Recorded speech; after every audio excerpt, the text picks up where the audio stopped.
3-cü dərsimiz xanlıqlar mövzusudur. Biz bilirik ki, 18-ci əsrin ortalarından 19-cu əsrin 1-ci rübünə qədər olan dövr xanlıqlar dövrü kimi səciyyələndirilir.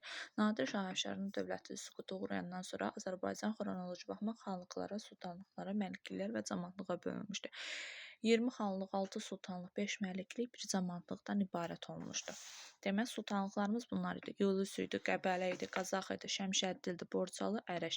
Cənub xanlıqlarımız Urmiyadır, Xoydur, Təbrizdir, Qaradağdır, Marağadır, Ərdəbildir, Sərrabdır, Zəncan, Gilan xanlıqları nəzərdə tutulmuş. Şimal xanlıqları Şəki, Şamaxı, Quba, Dərbənd, Bakı, Gəncə, Cava, Salyan, Lənkəran, Qarabağ, İrəvan, Naxçıvan. Məlikliklər Xaçın, Vərəndə, Dica, Çiləbörd, Talış xanlıqları məlikliklər hesab edilmişdir. Bir dənə camaatımız var, o da Carbalakan camaatlığı. İndi isə xəritədə izahına baxaq. Demək, birinci Quba xanlığıdır. Quba.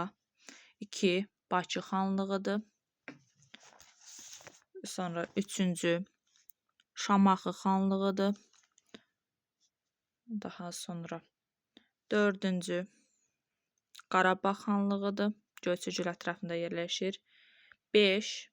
Cənubda yerləşir Cava xanlığımızdır. 6. Lənkəran xanlığıdır. 7. Naxçıvan xanlığıdır. 8. Göyçə gölünün sağ tərəfində yerləşirsə Gəncə, sol tərəfində yerləşirsə İrəvan xanlığıdır. 9.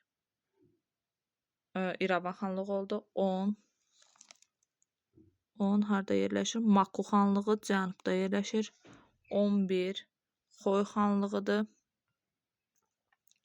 Daha sonra 12 Urmiya gölü ətrafının sol tərəfində yerləşirsə Urmiya xanlığıdır. 13 Təbriz xanlığıdır. Demək, Urmiya gölünün sol ətrafında yerləşdi Urmiya xanlığı, sağ ətrafında yerləşdi Təbriz xanlığı. 14 Əhərlə eyni mövqedə yerləşir Qaradağ xanlığı. Sonra 15 Ərdəbil xanlığı. 16 Sərrab xanlığı. 17 Marağa xanlığı. 18 Şəki xanlığı. 19 Qazax xanlığı. Qazax xanlıq yoxdur, daha doğrusu Qazax. 20 Şəmkir, Göyçə göl Şəmkir. 21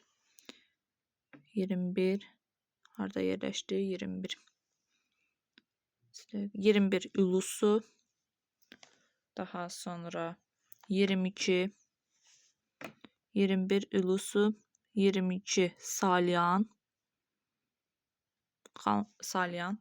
23 Balakən. Sonra 24, bir də 25 qaldı. 24-ümüz olur Dərbənd. 25 olur Tabasaran.